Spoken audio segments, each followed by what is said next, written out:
Hello friends, कैसे हैं आप लोग। आपका स्वागत है आपके अपने चैनल स्पेशल एजुकेटर भारत में। सो फ्रेंड्स, ये हमारी सीडीपी की सीरीज चल रही है जो कि क्लास सेकंड है।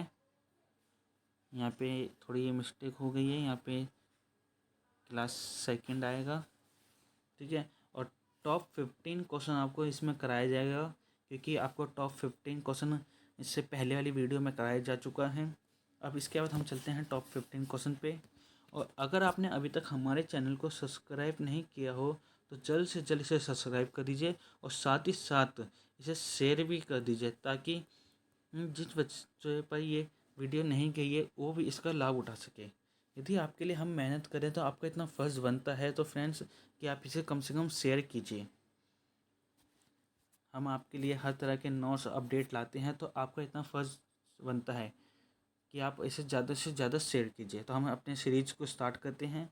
सबसे पहले क्वेश्चन नंबर 16 की बात करते हैं, जो कहते हैं जीन पियाजे।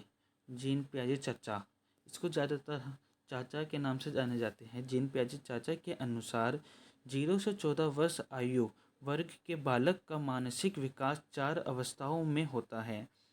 इसमें 7 से 14 वर्ष आयु वाले वर्ग के विकास की अवस्था को क्या कहते हैं।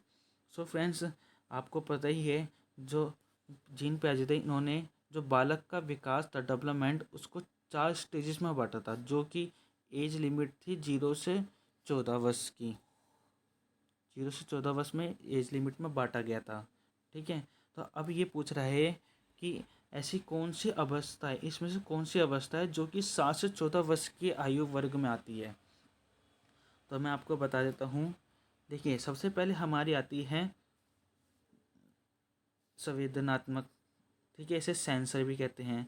इसके बाद हमारी आती है पूर्व, सेकंड थर्ड पे आती है मूर्त, और फोर्थ पे आती है औपचारिक, फॉर्मल, ठीक है। आप इसको अपनी कॉपी पे नोट भी कर सकते हैं, क्योंकि ये 4 स्टेजेस है जो कि जीन पियाजे ने दी थी, ठीक है। इसमें से आपका 7 से 14 वर्ष आ जाती है ऑप्शन सी।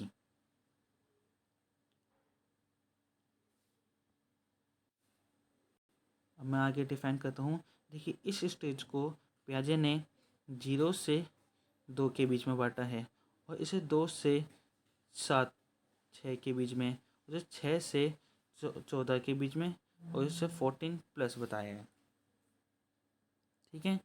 तो हम नेक्स्ट क्वेश्चन की बात करते हैं। ये देखिए, आप देख सकते हैं,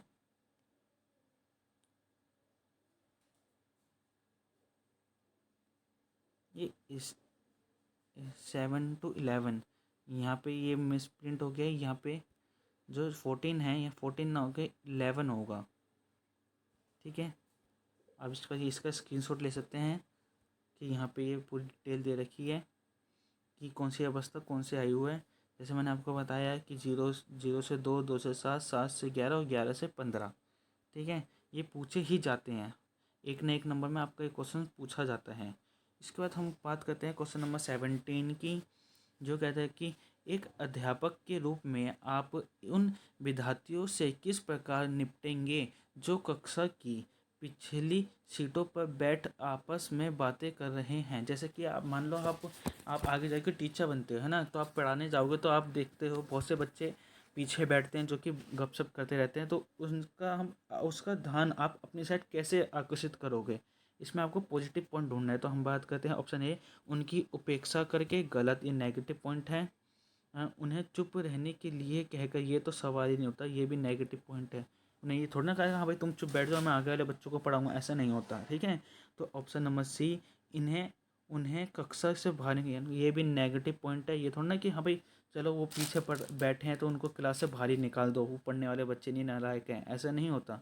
जब हम क्लास में पढ़ाते हैं तो सभी बच्चों को एक समान माना जाता है, और उनकी एबिलिटी के अनुसार हमें उनको इफेक्ट देने पड़ते हैं। उन्हें पूछेंगे कि वह ध्यान क्यों नहीं दे रहे हैं, ये बिल्कुल पॉजिटिव पॉइंट है। तो इसका आंसर हो जाएगा ऑप्शन डी।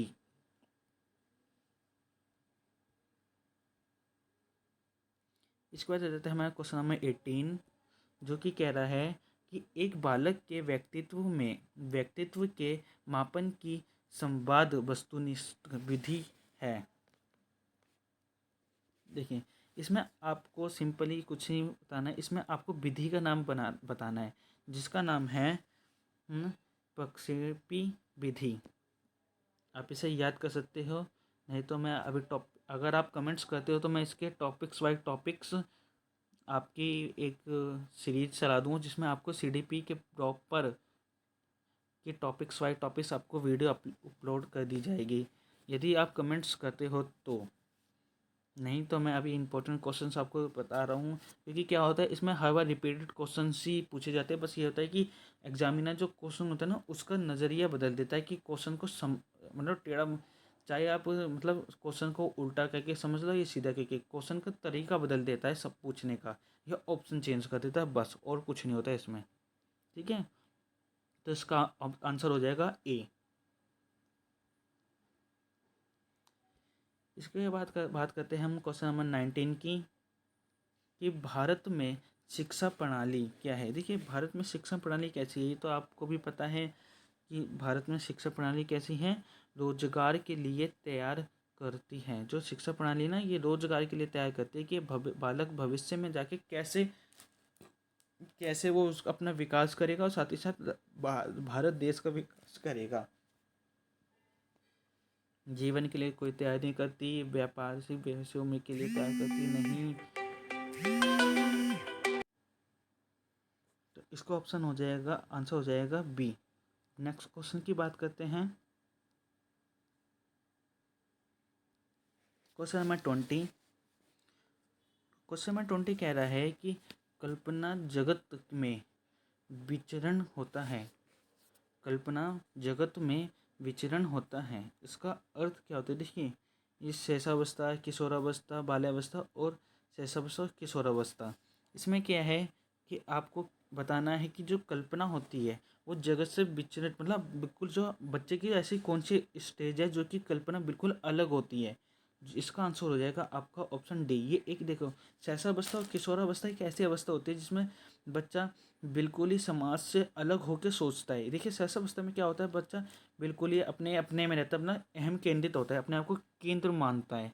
जो बालक होता है ना, अपने आप को केंद्र के मानता है, सेंटर, कि मैं खुद एक सेंटर हूँ, अपने आप को ध्यान में रखते हैं। और जब किशोरावस्था आ जाती है, किशोर जिसे अर्ली चाइल्डहुड भी कहते हैं, इसमें क्या होता है, इसमें बच्चा समाज के साथ रहन सहन करता है, लेकिन विचार अपने ही रखता है, अपने और अपने तरीके से अपने आप को ही, जैसे होता है ना कि भाई हाँ, मेरा जो दोस्त कह रहा है सही कह रहा है। इसमें क्या है, इस एज में क्या होता है किशोरावस्था में, कि घर वाले जो भी कहते हैं ना उनको बहुत बुरा लगता है। बस क्या हो, बस अपने दोस्त अपने फ्रेंड सर्कल में ही ज़्यादातर ये हैप्पी रहते हैं। इसका हमारा क्वेश्चन नंबर आ जाता है 21, जो कि कहता है कि बालक मुख्य मुख्य रंगों की पहचान कर लेते हैं। देखिए, जो ऐसी कौन सी एज है जिसमें कि बालक ना रंगों की पहचान कर पाते हैं, इसमें आपको डिफाइन करना है। इसका आंसर हो जाएगा आपका ए। 5 वर्ष में क्या होता है, जो बालक है ना अपने रंगों की पहचान करने में सक्षम हो जाते हैं।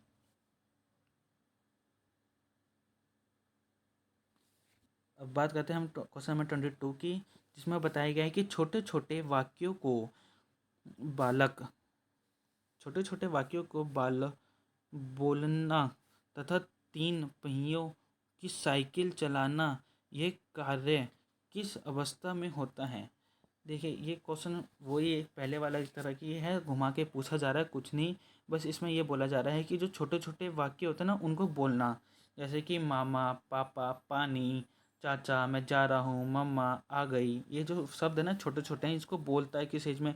और 3 पहिया वाली साइकिल चलाता है, जैसे मैंने अभी आपको बताया शेषावस्था, कि बाल्यावस्था, किशोरावस्था और पूर्णावस्था है।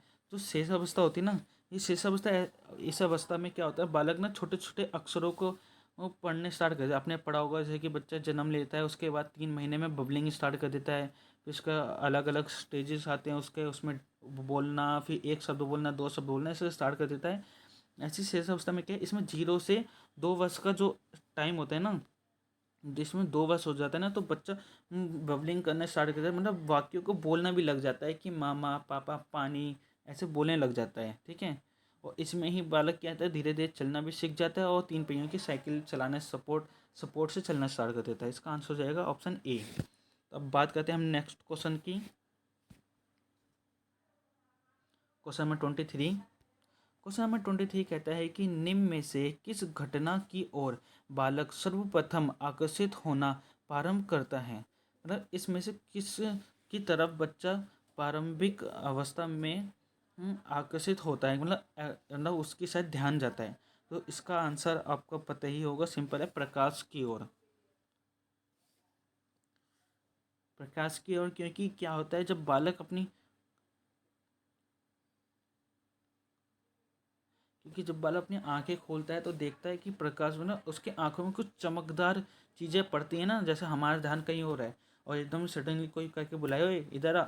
ए जैसे तो आप कानों से सुन लेते हो, हाँ भाई कोई मुझे बुला रहा है, ऐसे नाम से बुलाए, हे करण, हे रोहित इधर आ। तो क्या करेंगे कि किसी ने सडनली आपके नाम से बुलाया तो आप उसकी साइड मुड़ के देखते हो ना। ऐसे क्या होता है, जैसे आप कहीं जा रहे हो एंड रात के समय और एकदम ही कहीं दूर से टॉर्च लाइट की पड़े तो आप एकदम ध्यान आकर्षित हो जाएगा कि हाँ भाई उधर से टॉर्च आ रही है, उधर जाना चाहिए। तो इसका आंसर हो जाएगा ऑप्शन ए। अब बात करते हैं हम क्वेश्चन नंबर 24 की, जो कि कहता है कि बालक की जिज्ञासा को किया जाना चाहिए क्या। जो बालक की जिज्ञासा है ना, क्रिएटिविटी, मतलब जिज्ञासा होती है अंदर से कि भाई मुझे तो ये करना है, ये कैसे करूँ, कैसे भी करूँ, बस करना है, करना होता है। तो आप इसका आंसर क्या होगा। तो आज के लिए ये आपका होमवर्क है। आज मैं आपको ये क्वेश्चन नंबर 24 का होमवर्क देता हूँ, जिसको आपका हमारे कमेंट्स करके आपको बताना है जल्द से जल्द। अब बात करते हैं हम क्वेश्चन नंबर 25 की। ठीक है, क्वेश्चन नंबर 25 क्या कहता है। 25 कह रहा है कि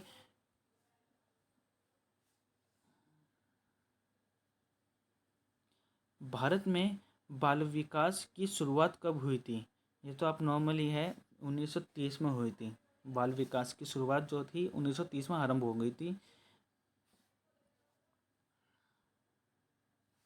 अब क्वेश्चन नंबर 26 की हम बात करते हैं, जो कि किशोर अवस्था में सामाजिक विकास पर जिसका प्रभाव नहीं पड़ता है वह निम्न में से कौन सी है। देखिए किशोर अवस्था क्या है, जो किशोर अवस्था होते हैं इसमें से पूछा गया कि किशोर अवस्था में समाज से रिलेटिव क्या उस पर प्रभाव नहीं पड़ता है। तो इसमें आपका आंसर हो जाएगा असुरक्षा। जो असुरक्षा है ना, वो समाज का इस पर प्रभाव नहीं पड़ता किशोर अवस्था पे। बाकी रुचियाँ भी, आवश्यकताएं तो होती है समाज से, रुचियाँ अभिव्यक्ति भी होती है कि जब समाज से मिलेगा तो उसे अभिव्यक्त भी करना पड़ेगा। अब बात करते हैं हम क्वेश्चन नंबर 27 की, जिसमें है किशोर अवस्था में चरित्र निर्माण से जो अवस्था संबंधित है वह निम्न में से है। देखिए इस क्वेश्चन को दोबारा एक बार रीड कर लेते हैं। किशोर अवस्था में चरित्र निर्माण से जो अवस्था संबंधित है वह निम्न में से है। जो किशोर अवस्था है, जैसे हमारा जो चरित्र होता है ना, उसका निर्माण से है। ऐसी कौन सी अवस्था है जो कि हमारे चरित्र से, हमारी पर्सनैलिटी से कनेक्टेड करती है। तो परंपराओं को धारण करने की अवस्था गलत। आधारित आत्मचेतना अवस्था ठीक है, सही लग रहा है। आधारयुक्त आत्मचेतना अवस्था ये नहीं, इसमें थोड़ी यहाँ पे स्वयं केंद्रित अवस्था, ये तो हो ही नहीं सकता। तो इसका आंसर आपका हो जाएगा और ऑप्शन नंबर बी। इसमें आपको क्या आधारहीन आत्मचेतना अवस्था बताई गई है। अब नेक्स्ट क्वेश्चन की हम बात करते हैं। तो हम बात करते हैं अपने नेक्स्ट क्वेश्चन की, क्वेश्चन नंबर 28। क्वेश्चन नंबर 28 कहता है कि विकास व्यक्ति में नवीन विशेषताएं और योग्यताएं प्रस्फुटित करता है। यह कथन किसका है। सो फ्रेंड, ये जो कथन है, ये कथन दिया था हरलॉक ने। ध्यान रखिएगा, ये कथन दिया था हरलॉक ने। ठीक है, और जल्द से जल्द हम आपके लिए टॉपिक बाय टॉपिक्स एक सीरीज़ लेंगे, जिसमें कि आपके इसके सारे कॉन्सेप्ट क्लियर कर देंगे। तो अभी तक अगर आपने हमारे चैनल को सब्सक्राइब नहीं किया हो तो जल्द से जल्द सब्सक्राइब कर लीजिए और साथ ही साथ बेल आइकन को ऑल पे क्लिक कर दीजिए ताकि हमारी आने वाली सभी वीडियो का नोटिफिकेशन आपको मिल सके। अब बात करते हैं क्वेश्चन नंबर 29 की। क्वेश्चन नंबर 29 कहता है कि किशोरावस्था एक नया जन्म है, इसमें उच्चतम और श्रेष्ठतर मानव विशेषताओं का जन्म होता है। यह कथन किसका है? ये कथन दिया था स्टेनली ने, हॉल के नाम से भी जानते हैं, तो इन्होंने ये कथन कहा था। अब बात करते हैं हम अपने लास्ट क्वेश्चन की, क्वेश्चन नंबर 30 की।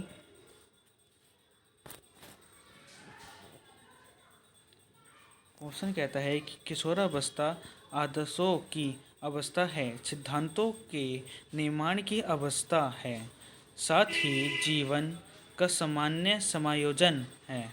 यह परिभाषा देने वाले हैं। मतलब ये जो किशोरावस्था के आदर्शों के बारे में बात की गई है, ये किसने दी थी? ये परिभाषा ये जो परिभाषा थी ये दी थी जीन पियाजे ने। ठीक है, तो आज हमारे ये टॉप 15 क्वेश्चन कंप्लीट होते हैं। और साथ ही साथ अगर आपने हमारे चैनल को सब्सक्राइब नहीं किया तो जल्द से जल्द सब्सक्राइब कर लीजिए और हमारे Telegram channel special educator Bharat से ज्वाइन हो जाइए अगर आपको इसकी PDF चाहिए। ऐसी और जानकारी के लिए आप हमारे चैनल के साथ जुड़े रहेंगे। जय हिंद, जय भारत।